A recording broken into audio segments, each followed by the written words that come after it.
Coming in all the way from Nashville. His comedy album, Twice Removed, debuted #1 on iTunes, which is really cool. That'll be available after the show. Big round of applause for Evan Berke, everybody! Give it up!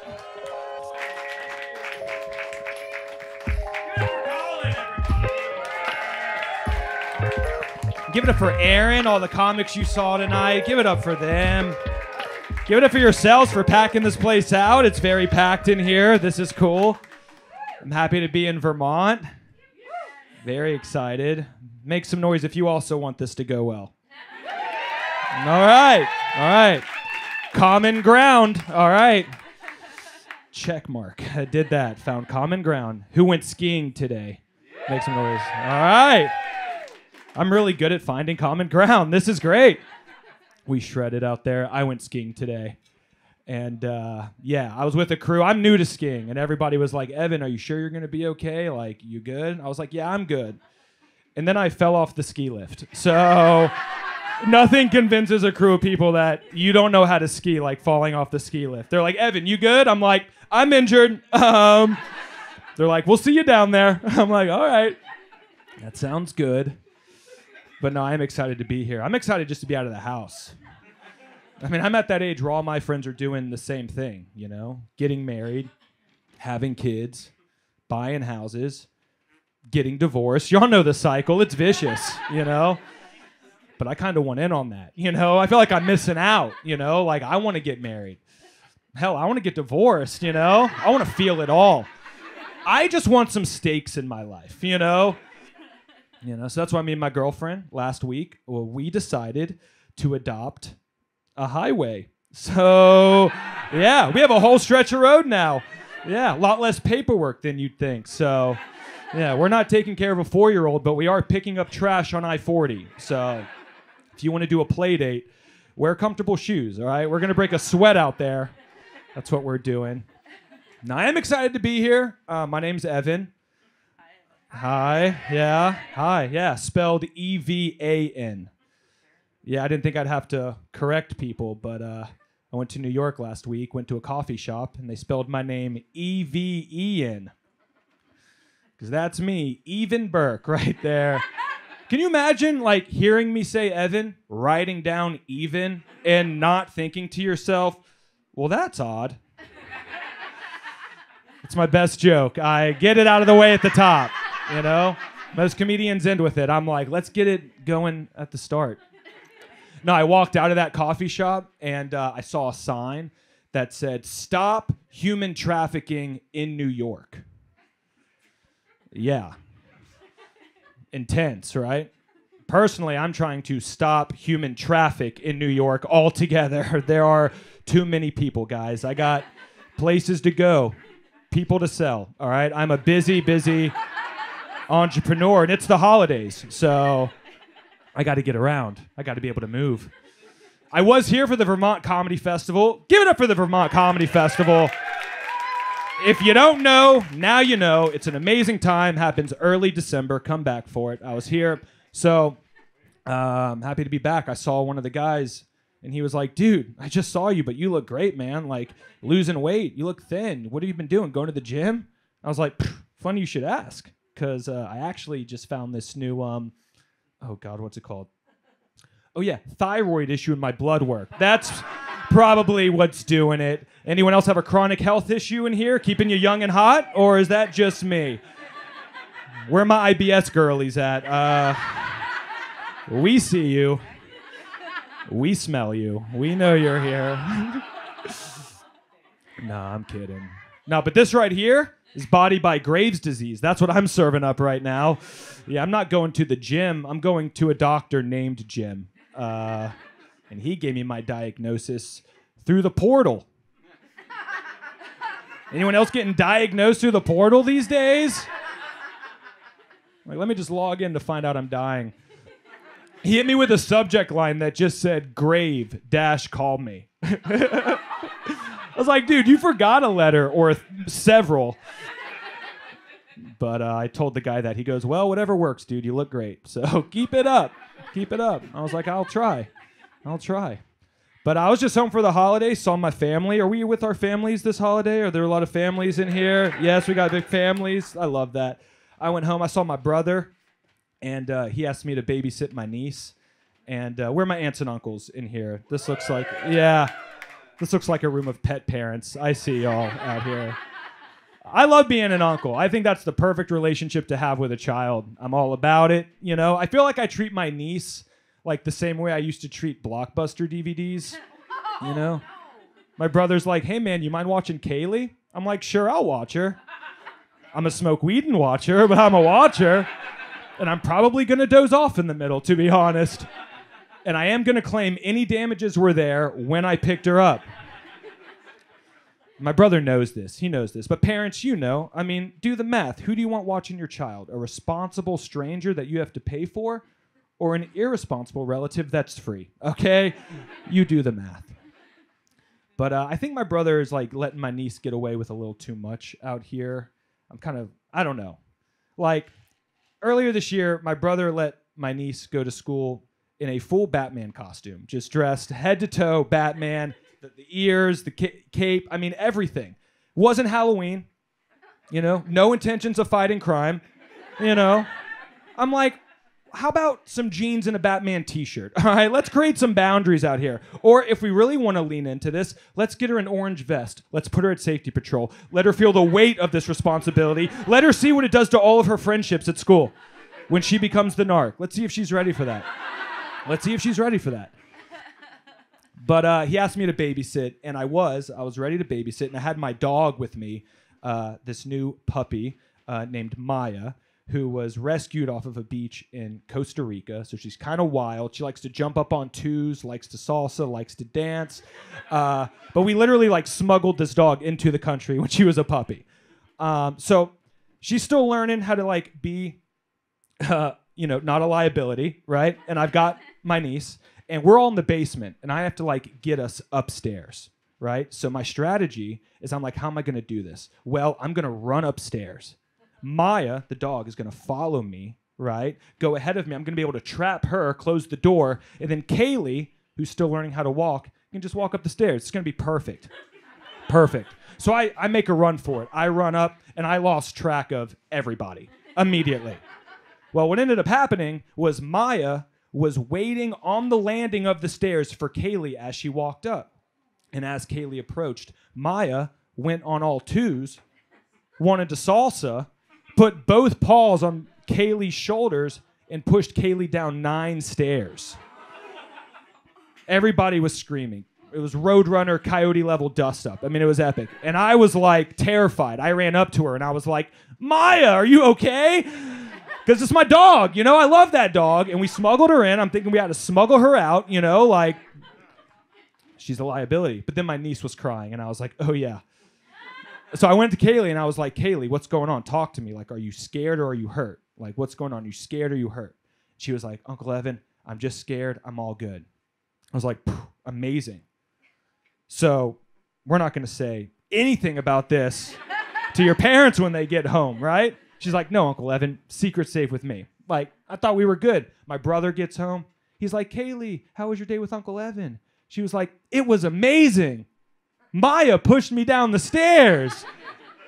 And Uncle Evan's been smoking weed on the deck.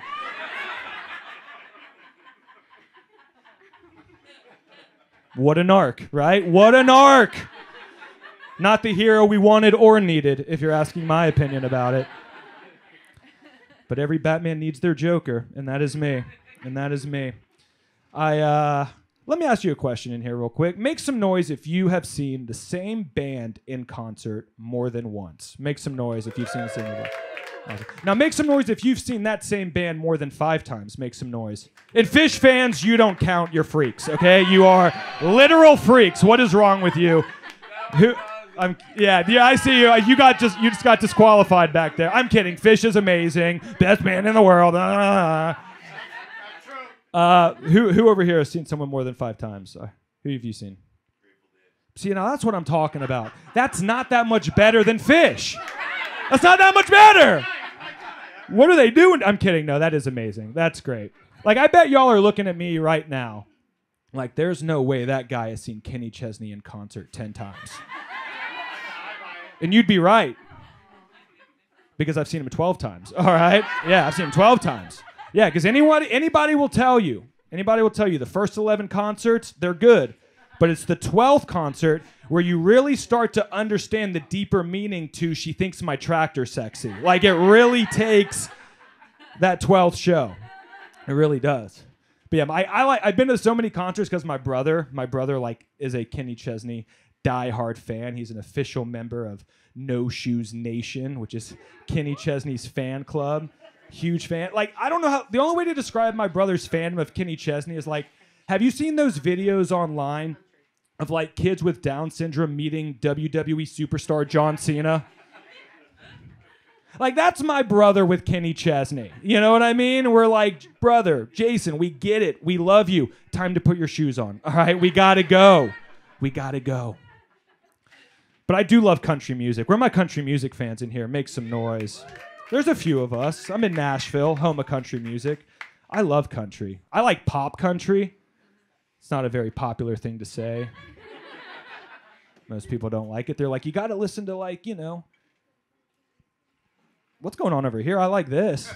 I just heard that going. They're like, you got to listen to, you know, who they say, Johnny Cash, Willie Nelson, Hank Williams Jr. And I'm like, yeah, but have you heard of Post Malone? You know? Now that's country. Like, I like singing a song about singing another song, all right? And that is what pop country delivers on, all right? One of the few. I'm Jewish, and you guys could tell. Jews love country music. I don't know if you guys knew that. That's a fun fact for y'all. We do. Yeah. What'd you say? You said, I don't know about that? Yeah. Of course Miami has an opinion. Of course you don't know about that, Miami. No, we do love country music. The first band I ever saw live in concert, Big and Rich. Yeah, and to be honest, I hadn't even heard one of their songs. I was into them just from the band name. And I was like, that's a lifestyle I can get behind. You know? Then I went to the show. Their big song was Save a Horse, Ride a Cowboy. Big song. Yeah, Jews love saving. Again, I'm like, these guys get it. These guys get it. And if you check the Wikipedia, that song was actually going to be called Save a Horse, Invest in Cattle. But the label told them to switch it up. Yeah. Big and Rich was on tour with Brooks and Dunn, which is actually short for Brookstein and Dunn Schwartz, if you didn't know that. Those guys are Jews, and they had to cover it up. Yeah. They went from failing the bar to playing the bars, all right? They were almost a law firm. If I got a DUI tonight, I'm calling Brookstein and Dunn Schwartz immediately. You better boot scoot your ass over here and get me out of jail. But no, they were on tour with Brookstein and Dunn Schwartz, and I didn't realize I loved this song by them called Red Dirt Road, which is a great song, and it's a song, ironically enough, about finding Jesus. Can you guess where? On a red dirt road. Yeah, that's right. Country music really gives it to you easy. And again, people don't realize that's another reason why Jews love country music, is because country artists love singing about Jews. Well, one in particular, Jesus. They love singing about this guy, Jesus. That's like their main guy to sing about. I'm like, do you know what team he played for? I mean, country artists have been letting a Jew take the wheel out here like way too long. It's like maybe you should drive. You know? Like, what are you doing? But I loved this song, and like, this was middle school, you know, and I didn't know how to tell my mom that like I loved this song, you know, because it was about finding Jesus. We're Jews, and for some reason, like, the Jews have rejected Jesus. Personally, I don't get it. Like, I've heard the stories. And to be honest, if I was putting together like a softball team of like the most famous Jews of all time, Jesus is hitting cleanup, all right? He's our most powerful Jew. It's going Jeff Goldblum, Jesus Christ, all right? That's my 3-4. That's my 3-4. So I don't get it.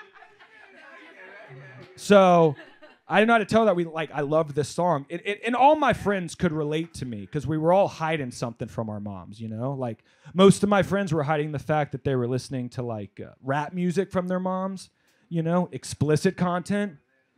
I was hiding Christian content from my mom. But I go to school, I talk to my buddy, I'm like, Brian, what are you up to this weekend? He's like, bro, I'm grounded.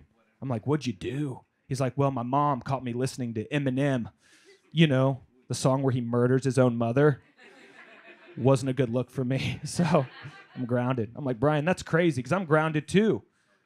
I mean, my mom caught me deepening my relationship with Jesus Christ, so it's a little bit different, but he was like, bro, that's messed up. We should murder our moms. I was like, whoa, Slim Shady. No, we need to get you on a red dirt road. I think that's what you need. You need a red dirt road. Yeah. But you guys having fun? Are we doing this? All right. This is fun. I like that. I did just see my mom, though, for the holidays. I took my mom out to dinner. Give it up for Patience, everybody. I love going out to eat with my mom because, like, my mom loves to see herself as, like, an Anthony Bourdain type, you know? Eating good food, engaging in good conversation. But really, she's more like Gordon Ramsay, stress testing an entire restaurant operation just to see if it crumbles under its own weight. But I definitely like going out to eat with my mom now that I'm older versus when I was younger, back when the smoking section was still legal in restaurants. Where are my smoking section survivors in here? I see a few of you. Yeah, because I guess the cigarette in the car on the way to the restaurant wasn't enough, you know? The cigarette in the parking lot on the way to the restaurant front door wasn't enough. I mean, blasting Virginia Slims over eggplant parmesan was just my mom's favorite pastime. Just interrogating me about my grades like a mob boss. Just like, D in math, Evan? Can you see the board okay? Do I need to call somebody? I'm like, I'm having a hard time seeing you right now. My eyes are burning, but the board I can see. Then the waiter comes over, is like, can I get y'all anything? My mom's like, an ashtray, please. Ev, what do you want? Fresh air. That's what I want. Fresh air. I want to get out of here. No, now my mom's bringing a different kind of smoke to restaurants when we go out to eat. Like, we just want different things when we go out to restaurants. Like, personally, when I go to a restaurant, I don't want to be memorable to the staff at all. At all. At all. You give me something I didn't order, I'm eating it. Undercooked, I'm eating it. And it was cooked perfectly is what I'm going to say. Hair in the food, I'm going to move it out the way. And I'm going to eat it, all right? Not my mom. My mom sends food back like it's like that's her profession. Not even her food, your food. She'll send your food back. Something looks off, she's taking liberties, all right? You better be there at the table when the food gets there. Yeah, she don't care. But my mom likes going to Outback. You know, picky eater likes going to Outback. My mom says that they know her at Outback. I don't think they know my mom at Outback. I think they recognize my mom at Outback. I think they talk about my mom at Outback. I think they're making fun of her at Outback is what I think's going on. But she wanted to go to Outback. She says, you know, they know her there. So we go, and she decided to take on the front door for both of us. And she's struggling with the door. And she's like, that's a heavy door. We've all been to Outback. Like, that's a heavy door. I'm sure 50 years of cigarette smoke hasn't helped my mom in this moment. But it was a heavy door. But we got to the other side. So I thought we were going to leave the heavy door at the door. You know, but we get to the hostess, and the hostess is like, welcome to Outback. How you guys doing tonight? My mom's like, that's a heavy door you got there. And immediately the hostess looks at me like, am I getting undercover bossed right now? Like, who are y'all? Who is this lady? Then my mom sees a lamp on the hostess stand, beautiful lampshade with like a farm scene, cows, chickens, a red barn. My mom's like, that's a beautiful lamp you got there. Where'd you find it? And again, the hostess makes eyes at me like, I'm in high school. Why are we doing this right now? And I love how my mom uses the word find, you know, as if that's what hostesses at restaurants are doing. They're just at garage sales, and they're like, you know where this lamp would go great? My part-time job at a major corporation making minimum wage. Let me spend my own money. But the hostess, I mean, she was playing along. She goes, ma'am, I don't know where we got the lamp, but I can find out for you. Wow. And we all expected my mom to be like, it's all good. But my mom goes, I'd love that. So the hostess disappears, comes back a few minutes later, goes to take us to our table, and my mom claims she'll sit anywhere. That's what she claims. But after refusing to being sat in the corner, the hostess is like, well, ma'am, where would you like to sit? My mom goes, listen, I'm easy. But you're not going to forget about me in the corner. I don't want to sit near the kitchen because of the foot traffic. I don't want to be near the front door because of the draft. And I don't want to be a sitting duck in the middle of the restaurant. I was like, all right, Mom, so we're taking it out back to the house? Let's just get it to go. We'll chain smoke cigarettes at the kitchen table, like all times. Hell, I'll have one with you. Let's just do it. But no, we ended up getting a table, and my mom actually really enjoyed her meal. She was in her zone of genius, as we call it, just pointing things out all night. People, air vents, code violations. I mean, she was finding stuff. It was remarkable. And the hostess came to check up on us, like, as we were wrapping up, and was like, how was your meal? And I was like, oh, it was great. Yeah, it was great. And the hostess goes, oh, by the way, that lamp, Haverty's. My mom looked her dead in the eye. What lamp? I was like, you know, Mom, the one by the heavy door. Let's get out of here. Please. Please. But no, I definitely like going out to eat with my mom better than I like going out to eat with my dad. Because my dad is just so inappropriate. And he doesn't realize it. Like, my dad's one of those guys that he just likes to ask waitresses, like, what their tattoos mean. You know? We don't need that. And you don't need to ask her if she has any more. Like, we just don't need to do that. This is not the 80s, okay? She is not here for your entertainment. But he also has like this weird form of OCD as well that I didn't really realize how bad it was when I was younger. But he had this OCD, like our favorite food to eat out was chicken wings. And, with chicken wings, you eat the wing, you put the bone in the bone basket. Well, my dad had this OCD where, like, if you put a bone in the bone basket and there's still meat on that bone, I mean, that's offensive to him. That's a crime. So he's taking that out, and he's going to make sure that...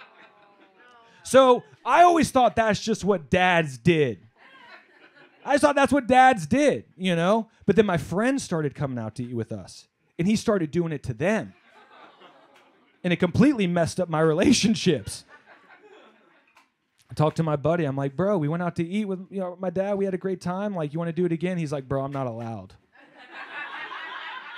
I was like, what happened? He's like, dude, I went home and I told my dad that your dad was literally sucking the meat off my bones. So we're not hanging out anymore. Like, I'm sorry.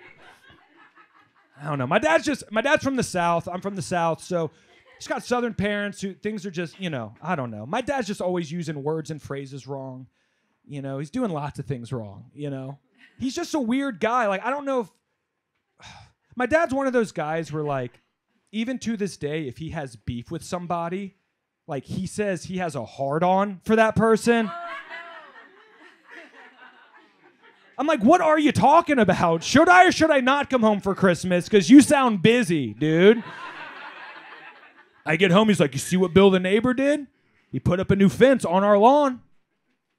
Yeah, I just got a pretty big hard-on for that guy, and I always have, It's not going away anytime soon. I'm like, Dad, calm down. He's like, no, that guy rubs me the wrong way. I'm like, really, Dad? Sounds like he's rubbing you the right way. That's what I hear. Sounds like you like Bill and you're mad the fence is going to obstruct your view. That's what I'm hearing. That's what I hear. But when you hear things when you're younger from your parents and like your brain plays tricks on you because, you've just been brainwashed with bad information. Like you just think things for way too long, That's what that was for me. I'll never forget me and my first girlfriend. We were making out. It was getting serious. She was like, ooh, Evan, do you have a hard-on right now? I was like, for you? Never. I love you, babe. Where would you get that? I'm not hard at all, matter of fact. Actually, I have a pretty big hard-on for your mom. Can we talk about it right now? I mean, that 7 p.m. curfew is messing things up. It's messing things up for me. Things just meant different things growing up, and I'm still catching up. I am.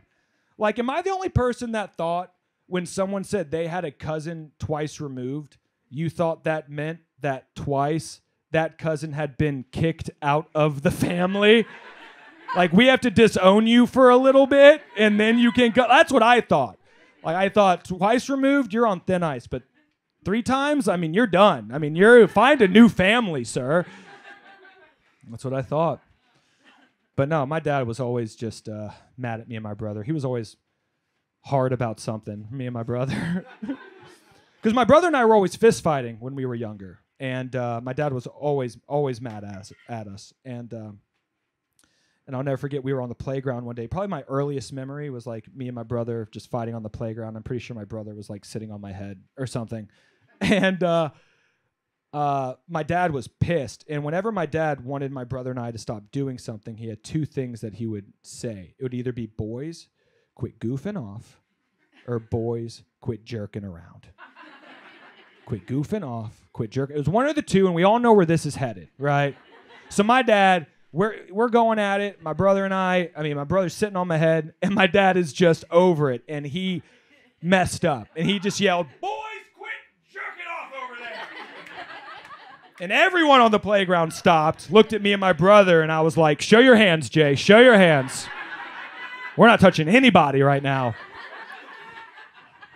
I mean, I'll never forget. I'd never been spoken to like that. I never had that like yelled at me, and I was hell-bent. I was like, I'm never going to be spoken to like that or be caught doing that ever again.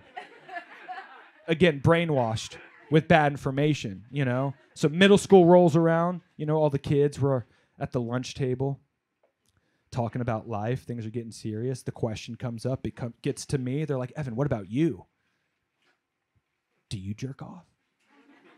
I was like, sometimes, but never around my dad. Not anymore, at least. Not since that day when everything changed. Because I got caught jerking off in front of my dad once. He got a hard-on, and I said, never again. I said, never again. I appreciate y'all rolling with me to the end of the joke. At least those of y'all that did. I mean, sometimes audiences leave in the middle, and I'm just doing comedy up here. So I appreciate that. Yeah. One night I actually did that joke in Chattanooga, Tennessee. Which, do you all know that that's a place, Chattanooga? You've heard of it? Yeah, you get out of the South, and sometimes you tell people, that you say the word Chattanooga to people, and they're like, don't ever say that again to me. But no, I was at some like late night diner spot like after the show, and I was just like minding my own business, and like out of nowhere, this group of black dudes comes up to the table, and one of the guys goes, "Yo, dude, my buddy's got something to say to you." And I was like, oh shit, what did we do? Like, did we like take a parking spot? Did we take a table? I was like, what happened? And his buddy was like, yeah, man, I got a hard on for you. We hugged, we dapped it up. The person that I was with was not at the show, terrified. He did not know what was happening. I was like, dude, it's all good. Those guys were just at the show. It's all good. He was like, what's going on at your shows? Sounds really gross. I thought you did comedy. I'm going to take a sip of beer here, if you guys don't mind that. VTIPA. I can't do it. Maybe I could. But no, I do like when people come up to me, and if you like the joke, come tell me you like the joke, you know? Tell your friends. Give me money. You know, whatever you want. But I like positive feedback, because in my life, I'm just used to negative feedback. Like I am. Growing up, I feel like that's like all I got, you know? Like when I was in middle school, I once got a D on a poem that I wrote. 7th grade. I got a D on a poem. Can you imagine that? I was excited too. It was like language arts class. Teachers like gives us our assignment. I went home.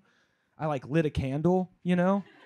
I watched the movie Simon Birch to get emotional, you know? Like I want to tear up a little bit. Went back, turned it in. I was like Ralphie in A Christmas Story, you know? I was like, this is my masterpiece. I'm going to be seen today, you know? And I got a D. Got my grade back. I got a D. You imagine get a D on a poem you wrote? Unbelievable. I had to reframe the whole thing in my mind. And I did, and I have. Because do you guys know what a D actually is? It's just a B twice removed. So listen, I crushed it, and life is going well for me. It is. Yeah, before I move on, a couple of things. It was mentioned. I do have a comedy album that did debut #1 on iTunes. That's pretty cool. Yeah. Self-produced, no label, no management, no agent, because I'm great at comedy. But I do have some CDs for sale, and also some vinyls if you're like a super hipster. And then that just fell. Who cares? And then I also have these hats that I sell. He's got one on. He looks really great. If you want to know what you might look on it, check out Rory over there. But yeah, I got this hat. It says Berke Products on it, and I bet you're looking at this and you're like, what does that have to do with comedy? Nothing. That was the goal. I wanted to do nothing with comedy. People were always like, Evan, dude, you should get some comedy merch. You should get like an action shot of you doing comedy. And I was like, nobody wants that. Not a single person. If I am going to have any chance at selling this hat, people need to be able to put it to use. You know what I mean? So let me make this, applicable for your life. Let's say fall was tough. Corporations are brutal. You got laid off. Now your family's on your ass. Get a job, dude. When are you going to get a job? Get a job. You're just laying around the house. You don't have a job. Get a job. Buy this hat. You work at Berke Products. I swear to God. I will tell everyone in your life that you work at Berke Products. Matter of fact, you were Employee of the Month last month and every month that you've ever been there. So that's what we're doing. And yeah.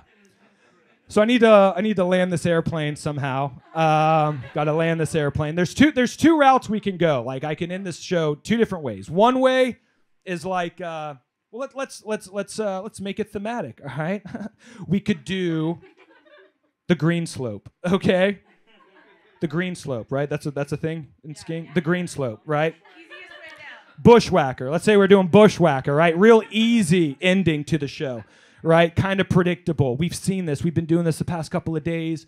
There's going to be like a callback to maybe a joke you heard earlier, and you're going to be like, oh my God, that was comedy. Like we saw comedy.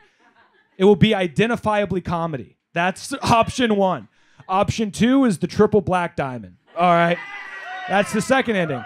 And that's just like a wild story of something that happened to me that I really like to tell. And every time I tell it, it's very different, very wild, very unpredictable, and it's probably going to be a mess. It's probably going to be like me falling off the ski lift earlier, which I hope someone got video of that because it was traumatic, and I like to watch those things back.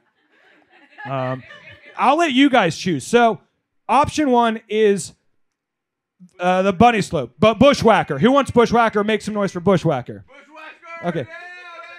Yeah, fuck yeah. Let's go. Miami, me and you are doing bushwhackers after this, all right? Are you? Oh, that's Boston. Y'all are just next to each other. But honestly, it's so appropriate for Miami and Boston to sit next to each other. I mean, we got to keep y'all. No, I'm kidding. We love y'all. That is the penalty box back there, though. That's for sure. That's the penalty box. Okay, so bushwhacker kind of got voted off. So we're gonna do the triple black diamond. All right. It's gonna be a mess. All right. It's going to be a mess. It's going to be a good mess. All right. So, let me see if I can remember it. I do remember it. All right.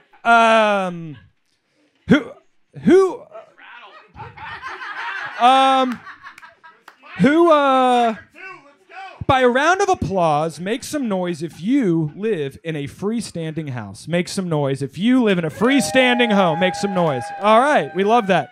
Now, by a round of applause, make some noise. If you live in an apartment, make some noise. If you live in an apartment. All right, well, get louder because your neighbors are not here on the other side of the wall. You can be free tonight. Let's hear your war cry, baby. Yes. What I'm talking about.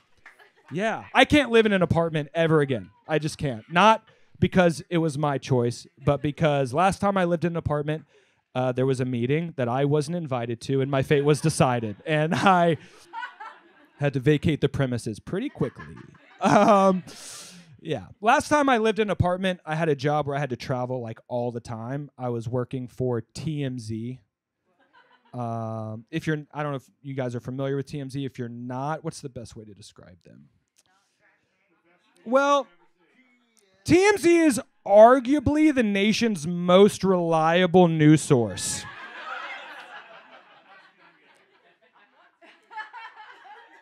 Covering the most important stories with the utmost integrity. All right, I think that satisfies my NDA. All right, I think we are okay. But Harvey is Harvey. You guys know.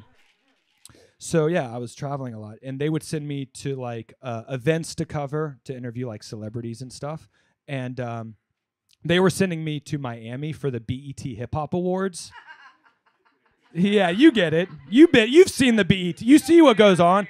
Yeah. Somehow in their discussions internally, it was decided that Evan was the most appropriate person on staff to go to Miami for the BET Hip Hop Awards. And I couldn't have agreed with them more because I am up to date on my hip hop artists. I mean, 50 Cent, Ludacris, Dr. Dre, Birdman. I mean, listen, I could go on and on about the modern state of hip hop, you know? So I was excited, but this was one of those like flight at 6 a.m., land at 11 a.m., event at 1, back at the airport at 5, home for America's Got Talent. You know what I mean? Like 2 flights, 1 day, hit your mark, no room for error, you know? Someone else paid for this flight, and I'm worried, like a 6 a.m. flight. Like I'm worried I'm not going to get up on time, you know, because you got to be up at like 3:30, you got to be, yeah.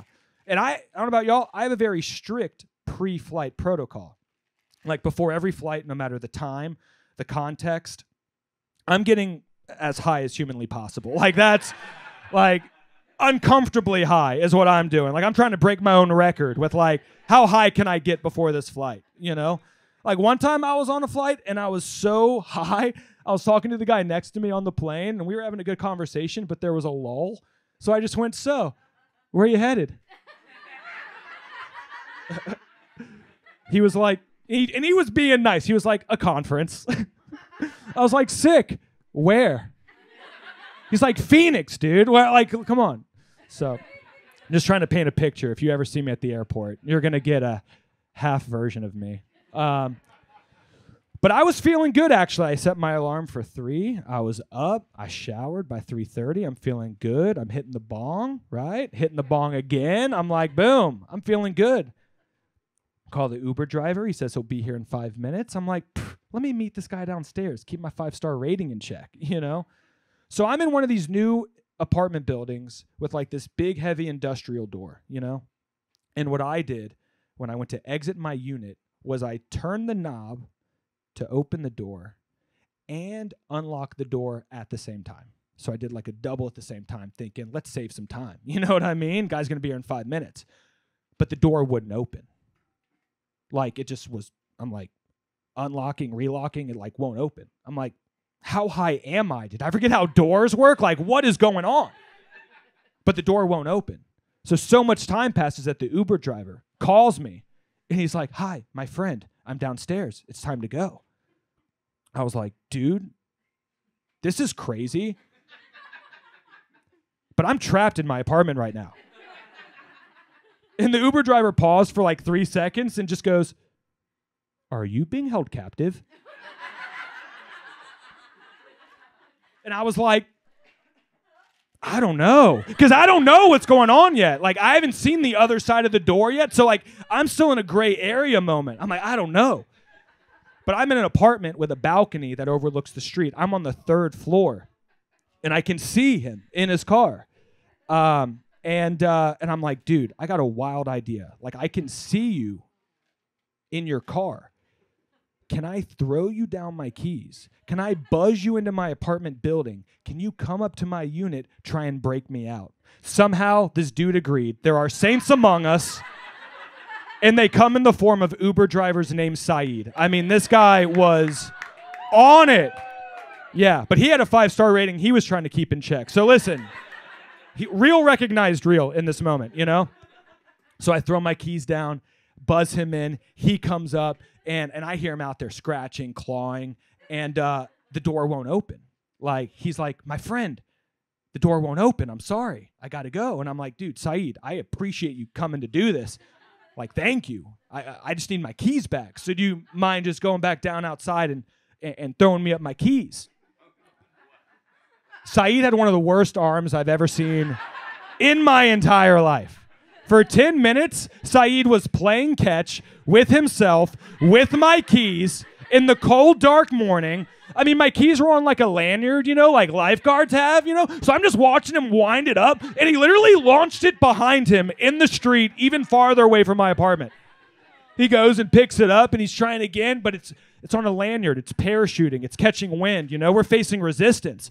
I turned into a high school football coach. I was like, Saeed, clear eyes, full hearts, can't lose. Grab it by the metal, Saeed, and give it a launch. And with that, perfect throw to the second floor balcony. I was like, thank you very much, my friend. Get out of here. I'll figure this out. So I'm still trapped in my apartment, and I got to get to the BET Hip Hop Awards. So I'm like, what am I going to do now? Like, where do you go? So I'm thinking, let me call it 24/7 Locksmith, right? That's my next move. Call it 24/7 Locksmith. Got an automated message that they open at 6 a.m.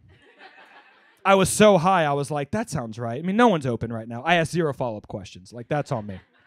So then my next move, I'm like, oh my gosh, like, no room for error. Someone else pay for this flight. BET Hip Hop Awards. I called 911. Yeah, I called 911. Yeah, I called 911. I was like, 911, here's the 411. All right? I am trapped in my apartment right now. And I have to go interview Bad Baby. So I need you to come break me out. The operator was like, sir, are you being held captive?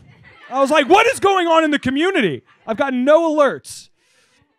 She goes, sir, it's okay. I've dispatched. I was like, no, ma'am, I'm not being held captive. I have jammed the lock. We've established it. She goes, okay, I'm going to dispatch the fire department. They'll be there in a couple minutes. So 4 a.m., they sent 2 trucks. Lights on, sirens on. Now the neighbors outside are all coming out like, what's going on? There must have been a miscommunication about which door was jammed because they got to my apartment building and just took out the glass door at the bottom in the front building. Just sledgehammered that thing. I was like, no, that door works. Saeed can vouch for that door. That door worked like 20 minutes ago. But fire department came up, and they're trying to use the crowbar to get me out. And even that thing's not working. And they're just being so loud. So now all my neighbors are coming out, being like, what's going on? My roommates are awake. And the fire department had to take a sledgehammer and just completely take the door off the hinges. The thing fell, just boom, made a big thud. Fire department standing around. My roommates were standing around. The door's laying there. I forgot to hide the bong. There was a lot going on, and that did not help my interpersonal relationships after this whole incident at all. But so I just picked up my bags, and I was like, well, I've got a plane to catch. I stepped over that door. Man, I ran out of there as fast as I could. And I bet you guys are wondering, Evan, did you make it to the BET Hip Hop Awards on time? Yes, I did. I made it to the BET Hip Hop Awards on time. I did. I made my return flight home. I was in an Uber back to my apartment, just thinking about this crazy day. Got to my building. Went to go find my keys, and I was like, oh, yeah, I don't have my keys. Yeah, but then guess what? No front door at the building. So I just walked right into the apartment building, right up to my unit. It was all good. Next day, I saw a guy walking out, and the thing was all shattered, and he was just like, what do you think happened here? I was like, no idea. But probably a reasonable reaction to whatever was going on, I'm sure. I mean, this looks like light work, in my opinion. I was like, by the way, I'm Evan. You don't happen to live on the second floor, do you? Because I need my keys. He's like, no. I'm like, all right, cool. Well, I'm going to clean this up, even though I had nothing to do with it. Yeah. Where my couples in here? Make some noise, couples. Yeah, that's fun. We love that. Yeah, we love that. Where my parents in here? Make some noise, parents. We got some parents. Yeah. Were you ready? Were you ready? Did you plan it or was it unplanned? Nope, not planned. Would you have done it any other way? You would have done it any other way. I love that. Take notes, people. All right, take notes. Yeah, gosh, I don't know that I'm ready to have, kids. You hear me talk about my parents and what a disaster that was, my girlfriend and I were hanging out the other night on the couch doing what she wanted to do, which was watch me play Madden. And yeah, she's a big fan. Yeah. And she came into the living room and she was like nervous. She was freaking out. And she was holding a pregnancy test. And yeah, and she showed it to me and it just said on. O-N. And she was like, babe, it's on. I was like, what? I was like, what's on? She's like, it's on. And I was short circuiting because I was like, is this how they're communicating to women that they're pregnant now? Is like, it's on, you're having a baby. Like, is this the Duke Nukem pregnancy test? Like this, I didn't get the language. I was like, I couldn't. She's like, it's on. And I was like, oh my God, it's on. Like, we're having a baby. It's like, yes, let's do this. We were so excited. We hugged, we kissed, we embraced, you know. But then like I got nervous and I was like, oh God, I don't know if I'm ready. Like, I still got stuff I want to do, you know? Like, I want to be out here doing comedy every night, you know? I want to travel. I don't want to have to worry about being home at a certain time, you know?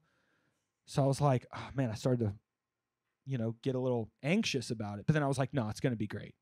Like, I am ready. Be the coach of the Little League team. You know what I'm saying? It's the only way my kid plays. You know what I mean? He's going to be Jewish. He's going to suck. And he will be the quarterback, all right? He will be the quarterback. We're going to go defeated. That's going to be us. We're going to go defeated, but my kid's going to play. Maybe I am ready for, you know, PTA meetings, you know. I'll be the treasurer. I know my strengths, all right? So I was like, babe, you know what? It's on. We're doing this. And everything changed, you know. And we hugged, we kissed, we had a moment. I mean, our whole life, we saw it. And then she took the pregnancy test and flipped it over. And it said no.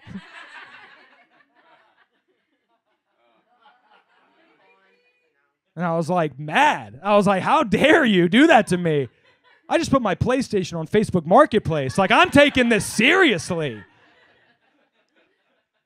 That's when she came up and comforted me. She's like, babe, I'm sorry I did that to you. I really am. And you know, we don't need a kid right now. You know, we just adopted a highway. So we got to go pick up some trash.